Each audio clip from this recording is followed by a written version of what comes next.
Surface charge density on the 3 infinite plates are this, infinite sheets है plate या sheet, +2 coulomb per metre square, +4 -2। P1 पर electric field बताना आपको, P1 पर बताना है, P2 पर, P3 पे। हम ऐसा करते हैं, इस क्वेश्चन को करने के लिए, ठीक है, इस क्वेश्चन को करने के लिए इस डायग्राम को थोड़ा सा और बड़ा कर लेते हैं, ठीक है, ताकि आपको समझ में आ जाए सही से, ठीक है। सुनो अब आप, यहाँ पर इलेक्ट्रिक फील्ड बताना है पहली शीट की वजह से, इस पे पॉजिटिव चार्ज है, इलेक्ट्रिक फील्ड इधर आएगा E1, तो इस पे क्या चार्ज है, किस तरफ आएगा, E2 आएगा।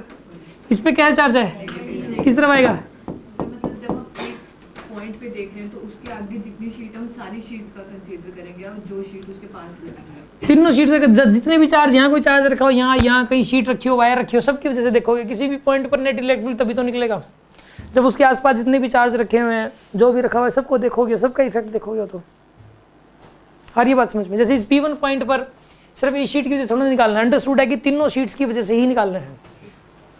समझ में आइए? तो साफ साफ कहता है क्वेश्चन में, सिर्फ इस शीट की वजह से बताओ, तीनों का इफेक्ट बताना है कितना है, तीनों की वजह से ही निकालना है, ठीक है। और कोई बात पूछनी इसमें, आप मुझसे खुल के डिस्कशन कर सकते हो इसके अंदर, ठीक है। अब E1 E2 अब आ जाएगा। और बात, साइन मत पुट करना नेट इलेक्ट्रिक फील्ड निकालते वक्त, कंफ्यूजन क्रिएट हो जाएगा। E1 की वैल्यू बताओ कितनी हो जाएगी, E1 की वैल्यू सिग्मा के टर्म्स में 2 बाय में इस तरफ है, E2 कितना हो जाएगा बताओ आप, 4 बाय में ये भी इस तरफ आएगा। E3 बताइए आप, -2 बाय में, हाँ ये तो पुट ही नहीं करना, ये इस तरफ आएगा। अब ऐसा करो, ये कितना बनेगा, देखो 2 एप्सिलॉन कॉमन आ जाएगा, देखो 2/2 एप्सिलॉन, 4/2 एप्सिलॉन कितना हो जाएगा, 6/2 एप्सिलॉन। इधर तो आएगा कितना, 6/2 एप्सिलॉन, इस तरफ कितना आएगा 2/, तो नेट इधर बचा 4/2 एप्सिलॉन। कितना बच गया, नेट आएगा इसका आंसर P1 पे 4/2 एप्सिलॉन, मतलब कितना आंसर बनेगा इसका, 2 एप्सिलॉन आएगा। इसका आंसर आएगा 2 एप्सिलॉन P1 का, तो 2 एप्सिलॉन, ठीक है। कर लोगे बाकी? बाकी भी आप ऐसे P2 पे निकाल लो तीनों की वजह से, P3 पे निकालो तीनों की वजह से।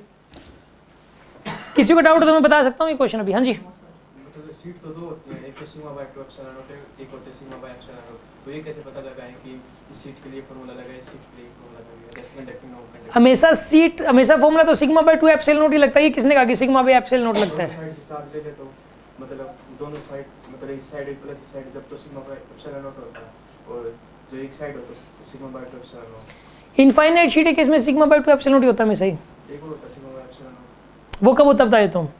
सेकेंडरी क्लासेस में आपको पढ़ाएंगे कि अगर कोई कंडक्टर हो, क्या हो, एक रुको, अगर एक कंडक्टर हो ऐसा, इसको चार्ज दे दिया +Q का, कंडक्टर को, एक कंडक्टर को चार्ज दे दिया, ठीक है, और कंडक्टर के बिल्कुल सरफेस पे पूछ लिया, यहाँ पे कंडक्टर किसे पूछ लिया, वहाँ पे फॉर्मूला लगता है सिग्मा बाय एप्सिलॉन नॉट, ठीक है ना। कितना लगता है, सिग्मा बाय एप्सिलॉन नॉट, वहाँ लगता है बस, और कहीं नहीं लगता। शीट के केस में आप मुझे कहीं पर भी लिखा हुआ दिखा देना कि sir sigma by epsilon not लग गया, कहीं भी लिखा हुआ दिखा देना, नहीं मिलेगा। क्या सेकेंडरी क्लासेस का पार्ट है, आते हैं क्वेश्चन, रेयर आते हैं एनर्जी। फिर आप ये वाला याद रखोगे अगर, तो ये चीज़ भूल के तो बहुत नुकसान हो जाएगा फिर, ठीक है ना। ऐसे और ऐसी चीज़ याद करने के लिए पता नहीं क्या क्या है, बहुत सारी चीज़ें हैं फिर तो। इनफाइनाइट शीट के केस में देखा आपने कहीं पे, आप मुझे वो क्वेश्चन बताना, ठीक है ना, कन्फ्यूजन आपका क्लियर हो जाएगा, ठीक है। यस, किसी के मन में कोई और डाउट? हाँ जी, इसके दोनों तरफ अपोजिट चार्जेस आ रहे हैं, एक तरफ पॉजिटिव एक तरफ नेगेटिव, तब कैसे करेंगे? इसका क्वेश्चन ये है, रुको बताता हूँ। ये कह रहा है, एक शीट है ये वाली, ये मोटी, इसको बड़ा कर दिया, थोड़ा मोटा कर दिया। हाँ बताओ। इसके एक साइड पॉजिटिव चार्ज, एक साइड नेगेटिव चार्ज। ये कह रहा है कि यहाँ तो दे दो सर +Q शीट पे, और यहाँ दे दो पहली बात तो ये कि ये कंडक्टिंग शीट है, एग्जाम्स में कंडक्टिंग शीट ही आती है, नॉन कंडक्टिंग शीट का क्वेश्चन आपको कहीं नहीं मिलेगा पहली बात तो। हालांकि मैं सेकेंडरी में चकरा दूँ, आप पूछोगे तो मैं तो बता सकता हूँ, आप मुझे कैसे भी तोड़ मरोड़ के कैसे भी क्वेश्चन दे, तो मैंने इलेक्ट्रोस्टैटिक बहुत एडवांस लेवल पे उससे भी ऊपर लेवल किया हुआ है, आप मेरे से लेकिन कंडक्टिंग ही आएगी शीट, पहली बात तो ये। अगर ये शीट कंडक्टिंग है तो इस पे चार्ज प्लस क्यू, इस पे माइनस क्यू मिल के तुरंत इस प्लेट को न्यूट्रल कर देंगे, जीरो चार्ज हो जाएगा पूरी प्लेट पे। कितना चार्ज हो जाएगा? जीरो। तो जीरो ही चार्ज है टोटल, तो इस प्लेट की वजह से कहीं कोई इलेक्ट्रिक फील्ड होगा ही नहीं, ना यहाँ पे इलेक्ट्रिक फील्ड ना कहीं यहाँ पे इलेक्ट्रिक फील्ड, कहीं नहीं होने वाला। क्योंकि अभी हम प्राइमरी कंटेंट में हर जगह सिर्फ और सिर्फ कंडक्टिंग ही कर रहे हैं, सेकेंडरी में भी जरूरत नहीं है, सेकेंडरी में भी बल्कि नॉन कंडक्टिंग शीट करने की। तो ये कंडक्टिंग शीट है, कंडक्टिंग शीट के अंदर चार्ज को दोगे तो वो सारा पहले इकट्ठा होगा, ठीक है, एक नेगेटिव एक पॉजिटिव मिलके जो है नेट चार्ज हो जाएगा उसके ऊपर।